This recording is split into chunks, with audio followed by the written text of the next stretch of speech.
마가복음 12장 우리 13절에서 17절 말씀 가지고 불의한 세상 어떻게 살아야 하나라는 제목으로 하나님 말씀 증거하겠습니다. 제가 제대하고 학교로 복학을 할 때 복학생들 사이에서 학교에 가서 절대 이야기하지 말아야 할 것들이 있다라는 소리를 들었습니다. 특별히 후배 여학생들에게 하지 말아야 할 것. 첫 번째는 군대 얘기 절대 하지 말라는 거죠. 군대 얘기하면 혼자 밥 먹는다는 거예요. 그리고 두 번째는 축구 얘기하지 말라는 거예요. 우리 지금이야 자매들도 이제 축구를 좋아하지만 예전에는 그런 거 좋아하지 않을 때였잖아요. 그래서 축구 얘기 절대 하지 마라. 그리고 진짜 하지 말아야 할 얘기가 있었죠. 예, 군대에서 축구한 얘기. 그 얘기하면 이제 끝장난다라는 거 절대 하지 말아야 된다라고 그렇게 들었었던 기억이 납니다. 우리 이번 주 우리 조국 대한민국에 관한 뉴스를 보시면서 많이 놀라시고 많이 황당하셨고 많이 또 분노하신 분들도 많이 있을 거라고 생각합니다. 저도 아침에 일어나서 소식을 듣고 처음엔 가짜 뉴스라고 생각을 했었죠. 그만큼 그것은 굉장히 놀라운 일이었습니다. 한편으로는 이 일이 더 크게 확산되지 않고 무엇보다도 사람들이 다치지 않았다는 것, 군인이나 시민들 모두가 안전하게 마무리되었다는 것에 참 감사를 드립니다. 특별히 군인들이 참 안 됐더라고요. 군복이라는 것은 그 명예, 그 제복의 명예가 있는 건데 그분들이 또 그렇게 손가락질 당하는 그런 모습에 서게 되는 것이 참 안타깝다는 생각을 하게 되었습니다. 그러나 여러분 아마 아실 거예요. 이 문제가 지금 완전히 해결되지 않았습니다. 그리고 해결되기 위해서는 아마 시간이 더 필요할 것입니다. 아마 정치권에서는 이 문제를 가지고 서로들 자기들이 유리한 방향으로 이끌어 가려고 노력들을 할 것입니다. 그리고 아마 선거 때마다 이 사건은 향후 아마 몇십 년 동안은 계속해서 반복적으로 나올 이야기라고 생각되어집니다. 우리 사람들 사이에서 이야기하지 말아야 할 것들이 있다고 그러죠. 식구들 사이에서도 절대 이야기하지 말아야 할 것 두 가지 있다고 합니다. 종교 이야기와 정치 이야기입니다. 이 이야기하면 싸움나니 식구들끼리도 이야기하지 말라는 것이죠. 교회에서도 그렇습니다. 교회, 우리 같은 기독교인이 종교 이야기가 되어지는 것은 문제되지 않죠. 그러나 정치 이야기는 절대 하지 말라라고 말씀들을 합니다. 득이 될 게 하나도 없기 때문이다라는 것이죠. 저도 어떤 의미에서 그렇게 생각을 합니다. 저는 기본적으로는요, 현실 사회에서 정치와 종교는 반드시 분리되어져야 된다고 생각하고 또 저는 그렇게 믿고 있습니다. 교회가 선거 때마다 노골적으로 어느 당을 지지하고 어떤 후보만을 지지하는 것은 옳지 않습니다. 솔직히 말해서 꼴불견입니다. 마치 저 사람이 되어야 교회가 산다는 식으로 소개하고 저 당이 집권해야만 하나님의 나라가 오는 것처럼 소개하는 것은 굉장히 어리석은 것이죠. 교회는요, 근본적으로 예배 공동체입니다. 하나님이 주인이시다라는 것을 선언하고 하나님께만 영광 돌리는 것이 교회의 근본적인 모습입니다. 근데 예배의 자리, 만약에 이런 예배의 자리에 만약에 대통령이 온다 할지라도 우리는 그 사람에게 박수 치는 것 아닙니다. 그것은 바른 모습 아닙니다. 대통령으로서 그 사람이 예배의 자리에 오는 것이 아니라 한 명의 성도로서 예배의 자리에 나오는 것이기 때문입니다. 왕 대신 하나님 앞에 한 명의 성도로서 예배자로서 나오는 것이지 대통령으로 나오는 것이 아니기 때문이죠. 그런데 교회에서 어떤 정치인들이 온다고 예배 시간에 막 인사시키고 박수 치는 것은 그것은 바른 모습 아니더라는 거예요. 그런데 한편으로는 우리는 성도이지만 또 교회에서만 살아가는 것은 아닙니다. 이 세상 속에서 한 사람의 시민으로 또 국민으로 우리는 이 세상에서 살아가고 있습니다. 그렇게 우리가 사회 속에서 한 사람의 시민으로 살아갈 때 또 우리에게 그런데 직접적인 또 간접적인 실제적인 영향을 미치는 것은 또 무엇입니까? 사실 정치입니다. 정치는 삶과 떨어질 수 없기 때문에 그 정치는 우리에게 분명히 영향을 끼치고 있습니다. 예를 들어서 세금 문제 같은 것도 그래요. 세금이 갑자기 올라갑니다. 무엇 때문에 올라갑니까? 정치인들의 정치 판단에 의해서 올라가는 겁니다. 또 반면 교회에서 민감한 문제들 있잖아요. 지금 동성애 문제나 이런 것도 결국 정치인들에 의해 합법화가 되는 것이죠. 그렇잖아요. 동성 부부나 동성 가족 문제 이런 것은 정치적 판단에 의해 법으로 합법화가 되는 것입니다. 근데 이런 문제 같은 경우는 우리 신앙인의 문제이기도 하죠. 신앙의 문제로 부딪히기도 한다라는 것입니다. 우리 자라나는 아이들에게 법은 그것이 옳다라고 하지만 신앙인으로서 성경은 그렇게 말하지 않아. 이것이 옳지 않다라고 가르쳐야 하기 때문에 사실 정치적인 문제는 또 신앙의 문제와 연결되어져 있다라는 것이죠. 다시 돌아와서 단편적인 예를 든 것이지만 정치는 성도가 살아가야 할 신앙과도 분명히 연결되어 있는 것입니다. 성도인 우리는 하나님의 말씀이 통치하는 교회 안에서만 살아가는 것이 아니라 많은 시간 세상 정치와 법이 통제하고 있는 사회 속에서 살아가야 하기 때문입니다. 목사도 마찬가지죠. 우리가 교회 따로 세상 따로 살아가면 사실 정치와 종교의 문제는 문제가 되지 않아요. 그런데 성도로서 교회만이 아닌 세상 속에서 성도로서 살아가려고 한다면 분명히 정치는 우리 신앙과 연결되어져 있다는 것을 아시게 될 것입니다. 따라서 넓은 의미로 보아서는요, 교회에서 어떤 모습으로든 간에 정치 이야기는 나올 수밖에 없다는 것이죠. 누구를 지지하냐 아니하냐 그런 천박한 정치가 아니라 정책에 대해서 이것이 성경적으로 옳으냐 그르냐의 문제를 이야기할 수밖에 없다는 것입니다. 우리가 신앙인으로서 우리는 이 세상에서 살아가고 있기 때문입니다. 제가 지난주 설교를 마치고 유튜브에 쇼츠를 한 2개 정도 올렸습니다. 그중 하나가 이런 쇼츠가 하나 있었어요. 정치인이 세상을 바꿀 수 없습니다. 촛불 들고 나가서 대통령 바꾼다고 해서 세상 변하지 않습니다. 성도된 우리가 각자의 자리에서 하나님의 법으로 살아갈 때 세상은 변합니다. 라는 그런 메시지를 짧게 쇼츠를 해서 올렸습니다. 근데 이 쇼츠가 올라가고 나서 제가 올린 쇼츠 중에서 가장 싫어요를 많이 받은 것 같아요. 이게 근데 아시겠지만 이 설교가 이번 사건이 일어나기 전 설교예요. 전 설교죠. 근데 시기적으로 마치 어떤 편을 들고 있는 것처럼 보여졌었던 것 같습니다. 그렇게 비춰진 것 같아요. 그리고 어떤 분이 이런 질문을 하시더라고요. 그러면 불의한 것을 보고 성도는 가만히 있어야 합니까? 더 큰 불의가 생기는 거 아닙니까? 라는 질문을 하셨어요. 저는 그 대답을 오늘 이 성경 속에서 좀 찾아보고자 합니다. 어떻게 찾아볼 거냐면 첫 번째 예수님께서는 어떻게 말씀하셨고 또 우리 믿음의 선조들은 성경 속에서 어떻게 본을 보였고 또 역사적으로는 우리 교회사적으로 역사 속에서는 어떤 모습이 보여졌는지 그리고 마지막으로는 정리하는 이 순서로 진행을 하도록 하겠습니다. 오늘 이 말씀이 시기가 시기인 만큼 조심스럽기도 합니다. 그러나 우리가 분명히 알아야 하는 부분이 있기 때문에 제가 말씀드려보고자 합니다. 소망하는 것은 하나님의 말씀이 바르게 선포되어지고 오해 없이 들려지는 은혜가 있길 바랍니다. 오늘 본문 말씀은 예수님을 공경에 처하고자 바리새인과 헤롯 당이 결탁하는 장면에서 시작되어집니다. 그것이 13절 말씀이죠. 우리 13절 말씀 보면 같이 또 읽어볼게요. 그들이 예수의 말씀을 책잡으려 하여 바리새인과 헤롯 당 중에서 사람을 보내. 여기서 이제 정치가 시작되어집니다. 예수님 당시에 이스라엘에는 여러 부류의 사람들이 있었습니다. 바리새인들은 많이 들어보셨죠? 구약의 율법을 연구하는 사람들이었습니다. 율법을 해석하고 판단도 하고 또 가르치기도 했었습니다. 지금으로 보면 교수진 또는 법조인들이 이 바리새인에 속하게 되어집니다. 구약의 율법을 연구하는 사람들이기에 굉장히 그들은 유대 민족적인 성향을 많이 가지고 있었던 사람이죠. 당연히 반로마의 정서를 가지고 있는 사람들입니다. 반로마의 정서를 가지고 있죠. 유대 민족주의자들이기 때문입니다. 반면 또 지금 나오고 있는 헤롯 땅은 간단히 말해선 친로마 제국에 속해 있는 사람들입니다. 로마 정부편에서 일하는 사람들이죠. 로마가 이스라엘을 다스리고 있을 때 로마 제국의 편에서 일하고 있는 사람들. 당연히 친로마의 정책을 펼 수밖에 없는 것이겠죠. 그런데 생각해 보십시오. 한쪽은 반로마이고 한쪽은 친로마. 바리새인과 헤롯 당은 함께할 수 없는 사람들입니다. 그런데 그런 그들이 오늘 하나로 뭉쳤습니다. 무엇 때문입니까? 예수님을 잡기 위해서 속된 말로 야합을 하기 시작한 것이죠. 정치적인 선택을 한 것입니다. 적의 적은 내 친구다라고 해서 손잡은 거예요. 그리고 예수님께 묻습니다. 가이사에게 세금을 바치는 것이 옳습니까? 옳지 않습니까? 이것은요, 로마 제국에 내는 세금의 문제를 가지고 예수님을 올가미에 넣으려고 했었던 정치적 셈법이 그들 가운데는 있었습니다. 당시 이스라엘 로마 제국의 식민지였죠. 식민국가에서 걷어지는 세금, 당연히 제국에게는 많은 배당이 그들에게 돌아갔을 것입니다. 당시 이스라엘인들이 로마에 내는 세금이 수입의 한 50% 정도를 로마에 세금으로 냈다고 그러죠. 이것은 엄청난 것입니다. 이스라엘 입장에서는 너무 과중하고 또 부당하다고 생각을 하겠죠.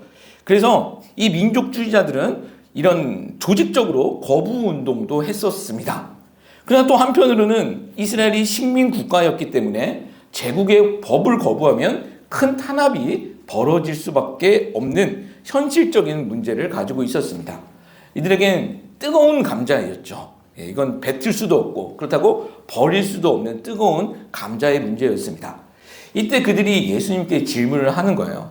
우리 어떻게 해야 합니까? 당신 생각은 어떠합니까? 이들이 굉장히 정치적이었다라는 것을 우리는 14절 말씀을 통해서 알 수 있어요. 우리 14절, 15절 말씀도 한번 다시 읽어볼게요. 와서 이르되 선생님이여 우리가 아노니 당신은 참되시고 아무도 꺼리는 일이 없으시니 이는 사람을 외모로 보지 않고 오직 진리로서 하나님의 도를 가르치시니이다. 가이사에게 세금을 바치는 것이 옳으니까 옳지 아니하니까 우리가 바치리이까 아니리이까 한데 예수께서 그 외식함을 아시고 이르시되 어찌하여 나를 시험하느냐 데나리온 하나를 가져다가 내게 보이라 하시니. 아멘. 자, 온갖 칭찬을 다 하면서 이 말을 시작하죠.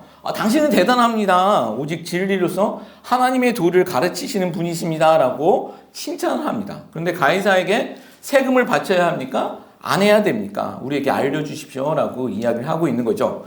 여기서 가이사라는 것은 시저를 말하는 거예요. 독일에서는 카이저, 러시아에서는 차르를 이야기하죠. 황제를 통칭하는 말입니다.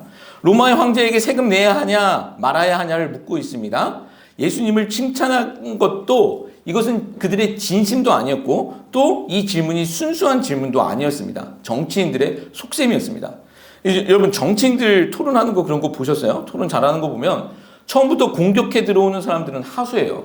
토론에서 정말 고수들은 어떻게 합니까? 고수는 상대방을 가지고 놉니다.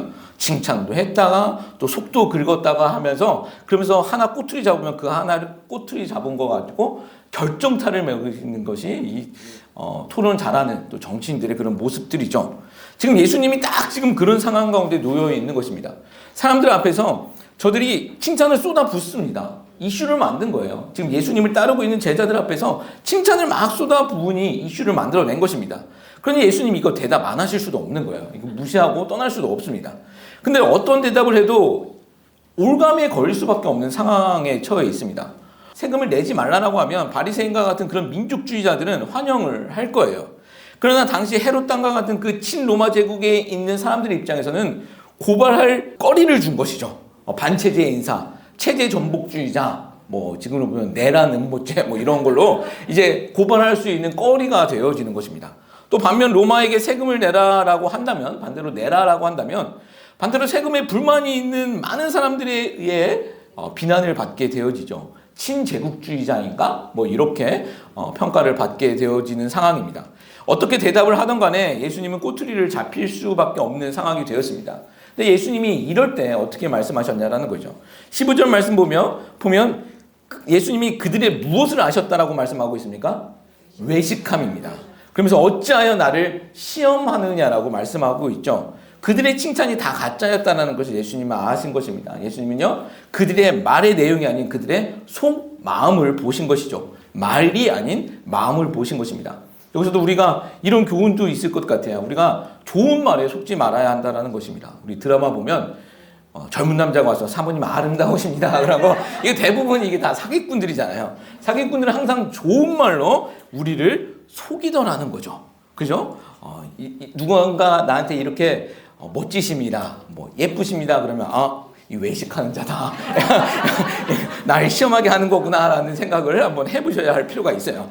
자, 이렇게 예수님은 그들의 속마음을 폭로하십니다. 그리고 그렇게 폭로하신 예수님은 한 데나리온을 가지고 오라고 말씀하시죠. 그리고 이 형상과 이 글이 누구의 것이냐고 묻습니다.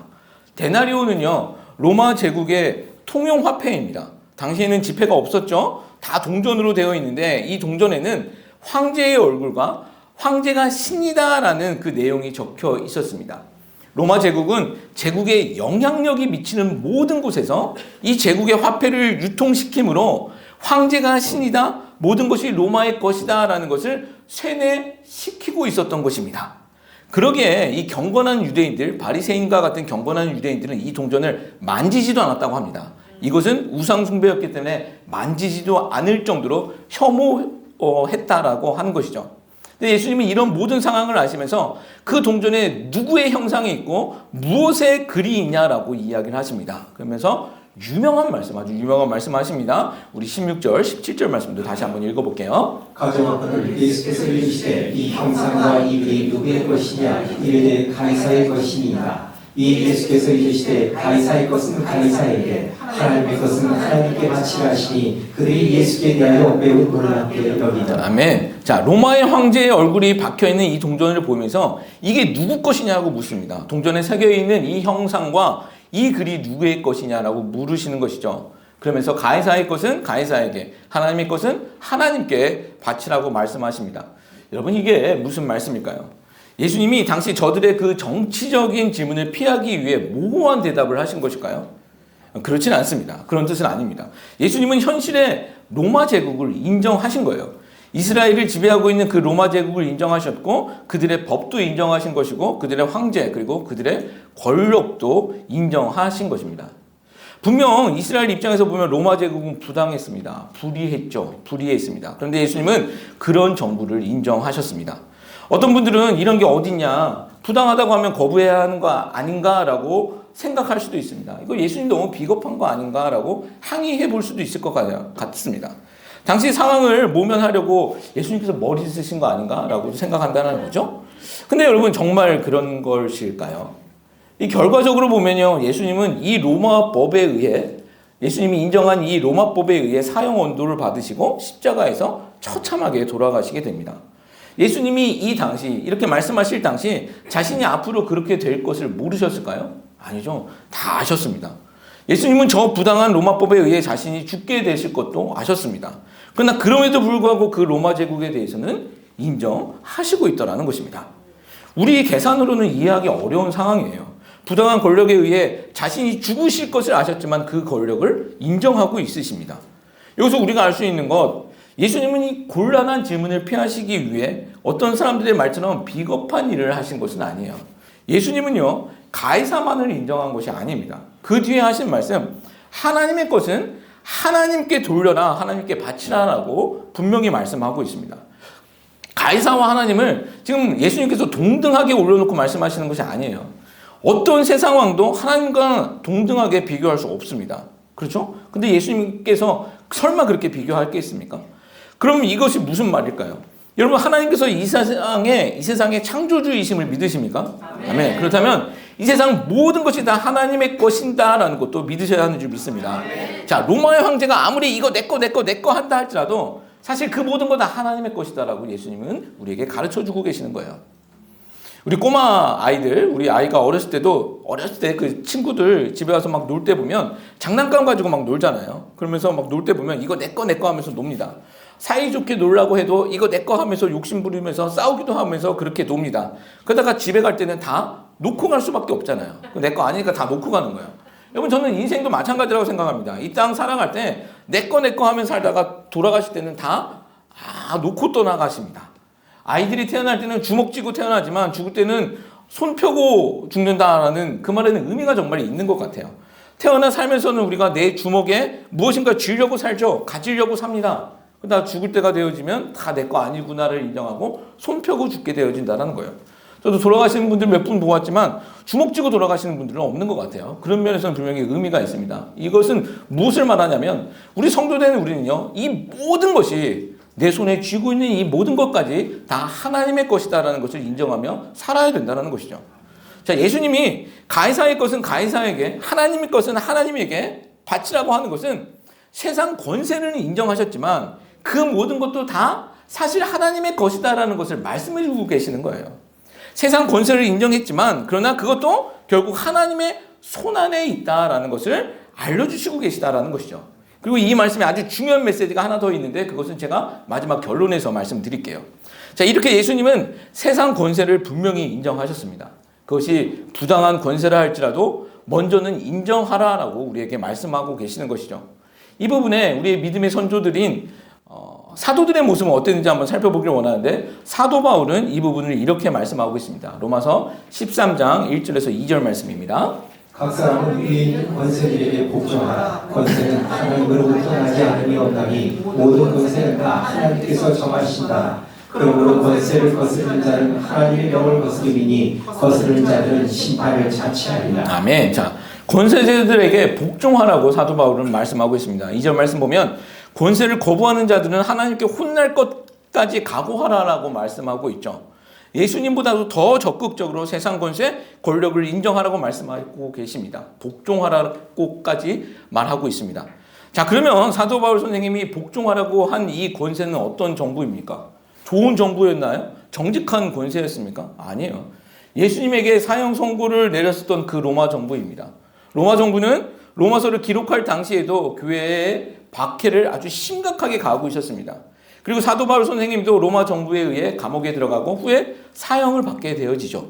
그런데도 그 정부의 그 권세에 복종하라고 말씀하고 있습니다. 이유는 무엇입니까? 1절 말씀 보면 권세는 하나님으로부터 나지 아니함이 없나니 모든 것에는 다 하나님께서 정하신 바라라고 말씀하고 있습니다. 아무리 악한 정부라 할지라도 하나님께서 허용하신 것이다라고 말하고 있는 것이죠. 다 하나님 안에, 하나님의 손 안에 있다라는 것입니다. 베드로 사도도 베드로전서 2장 말씀 보면 이와 비슷한 말씀을 해요. 이것이 성경이 우리에게 가르쳐주고 있는 내용이에요. 아무리 불의한 권세라 할지라도 먼저는 순종해라라고 말씀하고 있다는 것입니다. 자, 그러면 우리는 이런 질문을 한번 해볼 수 있을 것 같습니다. 우리는 그러면 무조건 따지지도 않고 묻지도 않고 그 권세 앞에 복종해야 하냐, 순종해야 하나, 그게 하나님의 뜻인가? 라는 질문을 우리는 해볼 수 있겠죠. 당연히 그런 말 할 수 있습니다. 사도행전 4장 19절 그리고 사도행전 5장 29절 말씀에서는 우리 사도들은 이런 행동을 취합니다.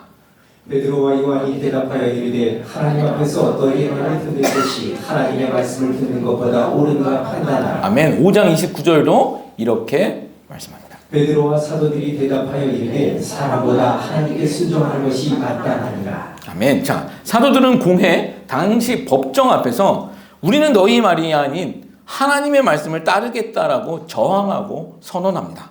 사도들은 이 일로 인해 채찍질을 당하죠. 심한 고문을 당하고 풀려나게 됩니다. 지금 이게 어떤 상황이냐면 성도가 세상의 권세를 인정하고 살아가야 하지만 그러나 하나님의 뜻과 세상 권세의 방식이 분명하게 대립되어질 때는 하나님의 뜻을 선택해야 한다라는 것입니다. 우리가 일상에서 세상의 권세와 세상의 법으로 살아가고 있지만 또 그렇게 살아가야 하는 것이 하나님의 뜻이지만 그러나 하나님의 말씀과 어긋날 때가 있다면 그럴 때는 우리는 반드시 하나님의 뜻을 선택해야 된다는 것이죠. 나에게 어떤 손해가 있다 할지라도 우리는 그렇게 해야 된다는 것입니다. 그것을 하나님의 뜻을 그렇게 선택하며 살아야 한다는 거예요. 여러분, 그게 비겁하지 않고 용기 있는 크리스찬의 모습이다라는 거예요. 여러분, 정말 저는 우리 모두가 정말 그렇게 했으면 좋겠습니다. 그렇게 되었으면 좋겠습니다. 세상 권세에 복종하라고 하셨던 예수님도요, 사도 바울도 결국 죽게 된 이유가 무엇입니까? 그들의 법을 어겼기 때문입니다. 왜요? 하나님의 뜻이 그들의 법과 달랐을 때는 예수님과 또 사도들은 그들의 법을 어겼다라는 것이죠. 저항했다라는 것입니다. 그리고 그들의 목숨을 바쳤다라는 거예요. 여러분, 오늘날 우리 성도들에게도 저는 이 문제는 마찬가지라고 생각합니다. 오늘 우리 미국 법에 따라 살아가고 있습니다. 미국에서 사니 미국 법에 따라 살아가는 것이 맞죠. 미국 법이 다 마음에 들지 아니한다 할지라도 우리는 그 법과 권세를 따라야 합니다. 그들이 무서워서가 아니라 그 권세도 하나님께서 허락하셨기 때문입니다. 설사 내가 마음에 들지 아니하는 정치인들이 만든 것이라고 해도 우리는 따라야 한다라는 것입니다. 그들이 무서워서가 아니라 성경이 그렇게 말씀하고 있기 때문입니다. 그런데 그 법이 그 권세가 하나님의 뜻과 어긋난다면 우리는 불복종할 수도 있고 저항도 가능한 것입니다. 아니, 꼭 그래야 된다라는 것이죠. 제가 서두에 정치와 종교는 분리되어야 한다고 말씀드렸잖아요. 그러면서도 정치는 우리 신앙과 밀접한 연관성이 있기에 넓은 의미로 본다면 교회에서도 정치 이야기를 하지 아니할 수가 없다라고 말씀드렸어요. 정확히 말해서는 정책에 관한 이야기를 할 수밖에 없다라는 거예요. 성경이 아니다라고 말하는 것에는 분명히 우리가 그것은 잘못된 것이다라고 말할 수 있어야 된다라는 거예요. 내가 지지하고 있는 정치인이든 내가 지지하고 있었던 정당이든 간에 그들이 잘못된 것을 가고 있다면 성경은 그렇게 이야기하지 않는다라고 분명히 말씀할 수 있어야 된다는 거예요. 우리에게 불이익이 온다 할지라도 말입니다. 우리는 이 긴장관계를 잘 유지할 필요가 있어요. 지혜롭고 아주 신중하게 이 긴장관계를 유지할 필요가 있습니다. 우리 기독교 내에서는 어떤 분들은 정치와 종교는 절대 떨어질 수 없다라고 믿고 계시는 분들도 있어요. 그래서 기독교가 정치를 장악해야 한다라고 외치면서 성도들을 모아서 교회를 모아서 기독교 정당을 만들고 정치 세력화를 만드시기를 소원하시는 분들이 있어요. 태극기 흔드시는 분들, 그런 분들이에요. 여러분 근데 그런데 생각해 보십시오. 그게 옳은 것입니까? 저는 태극기만 흔드는 건 상관이 없는데 왜 거기에 성조기와 이스라엘기까지 같이 흔듭니까? 그게 욕먹이는 짓이에요. 여러분 근데 그게 옳은 것이냐라는 거야. 만약 그들의 소원대로 정말 그렇게 된다면 어떤 모습이 될까요? 교회가 정치 권력을 갖게 되면 어떤 모습이 될까요? 우리는 이 부분은 역사를 살펴볼 필요가 있는 것 같습니다. 역사 속에서 교회가 세상의 권력을 가지고 있을 때가 있었습니다. 언제입니까? 중세 유럽 시대이죠. 교황의 권위가 세상 나라의 황제의 권위보다 높을 때가 있었습니다. 우리 카누사의 굴욕 잘 아시죠? 황제가 교황에게 용서를 구하려고 맨발로 눈 위에 3일간 있었던 사건이 있습니다. 이후로도 교황의 권위는 그 어느 나라의 왕들보다 높았습니다. 여러분 그러면 교회가 그렇게 세상의 권력을 가졌으니 여러분 좋은 세상이 되었을까요? 역사 속에서 교회가 가장 타락했을 때가 그때입니다. 중세 유럽 기독교인의 비율이요 95%까지 올라갔다고 하죠. 여러분 95%의 기독교인들 모든 사람들이 다 기독교인입니다. 그러면 그때가 가장 행복하고 가장 아름다운 시기였을까요? 하나님의 나라와 같은 그런 모습이 보였을까요? 아니에요. 기독교 역사상 가장 처참하게 타락했을 때가 바로 그때라는 것입니다. 어떤 분들은 그때는 교황이 다스렸으니 그렇지. 그러면 태극기 흔들고 있는 그 목사님이 그 위에 올라가면 더 괜찮아질까요? 아니, 더 심해질 거라고 저는 생각을 해요. 또 하나 살펴볼 내용이 있어요. 반대로 교회가 세속 권력 앞에 아무 말도 하지 못할 때가 있었습니다. 세속 권력 앞에 아무 말도 하지 못할 때 언제냐면 독일의 히틀러 시대입니다. 히틀러가 광기를 부리고 있는데도 독일 교회는 침묵을 합니다. 그리고 오히려 히틀러를 하나님의 대리자라고 칭송을 해줄 때가 있었죠. 권력 앞에서 교회가 철저하게 시녀 역할을 했던 것입니다. 독일 교회는 지금도 그때를 아주 큰 수치로 생각을 하고 있죠. 이것은 멀리 독일의 이야기만이 아닙니다. 일제강점기 때 조국의 많은 교회들이 참 안타깝지만 신사참배를 찬성을 합니다. 신사참배는 분명 우상 숭배였는데도 말입니다.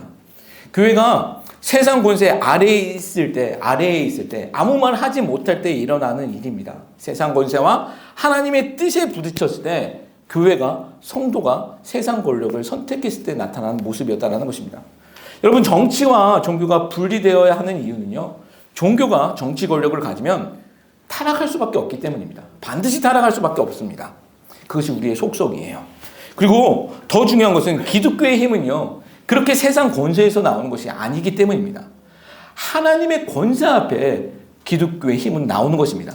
세상 권세를 가져서 우리 교회의 힘이 나오는 것이 아니라 하나님 앞에 무릎 꿇을 때 교회의 힘은 나오더라는 거예요. 그것을 잊고 자꾸 다른 걸로 그 힘을 채우려고 하니 문제가 생길 수밖에 없게 되어지더라는 것이죠. 또 반면 교회가 세상과 분리되어 세상에 침묵만 하면 어떻게 될까요? 나하고 상관없는 일이니 종교와 정치는 분리되어야 하니 난 아무 말도 하지 않겠다. 그러면 어떻게 될까요? 하나님의 선하신 뜻과 대립되는 일들을 세상이 진행하려 할 때 교회는 어떻게 해야 할까요? 그때는요, 교회가 목숨 걸고 일어서야 합니다. 그러면 안 돼! 그러면 안 돼! 라고 외칠 수 있어야 된다는 거죠. 마치 선지자들이 타락한 이스라엘 향해 목숨 걸고 외쳤던 것처럼 교회는 그래야 하는 것입니다. 이것이 교회의 선지자적 기능입니다. 선지자들이 한 자리 차지하려고 그렇게 외쳤습니까? 왕 되려고 어떤 분들처럼 한 자리 차지하려고 외쳤습니까? 장관직 이런 거 하려고 그렇게 했냐라는 거 아니잖아요. 선지자들이 외쳤을 때는 그들의 조국 이스라엘이 명백히 불의의 길에 서 있을 때였습니다. 그때 하나님의 뜻은 이거야를 외치면서 그들의 목숨을 걸었다라는 것이죠. 여러분 저는 이것이 용기 있는 성도들의 모습이고 용기 있는 교회의 모습이라고 저는 생각합니다. 처음으로 돌아가서 성도는요 불의를 보면 참아야 합니까? 참아야 합니까? 아니에요. 그것이 성도로서의 명확한 불의라고 생각한다면 우리는 불복종할 수도 있고 또 저항할 수도 있습니다. 아니 그렇게 해야 하는 것이 맞습니다. 그런데 우리가 성도로서 움직이는 것이라면 아까 또 말씀드렸던 것처럼 신중해야 할 필요는 분명히 있습니다. 체조 경기나 피겨스케이팅 같은 경기를 보면 순위를 매기는 방법이 좀 독특한 방법을 씁니다. 우리 달리기 같은 경우는 1등, 2등, 3등이 명확합니다. 빨리 들어오는 순서대로 반칙만 안 하면 1등, 2등, 3등 주면 됩니다. 뭐 그리고 축구 같은 경우 골 많이 넣으면 무조건 이기는 거잖아요. 근데 뭐 체조나 피겨스케이팅 같은 경우는 좀 그렇지가 않아요. 동시에 같이 하는 것이 아니라 따로따로 하는 것이고 우리 일반인 눈에는 다 그게 그것처럼 보이거든요. 그런데도 점수를 매겨야 합니다. 그들이 점수를 어떻게 매길까요?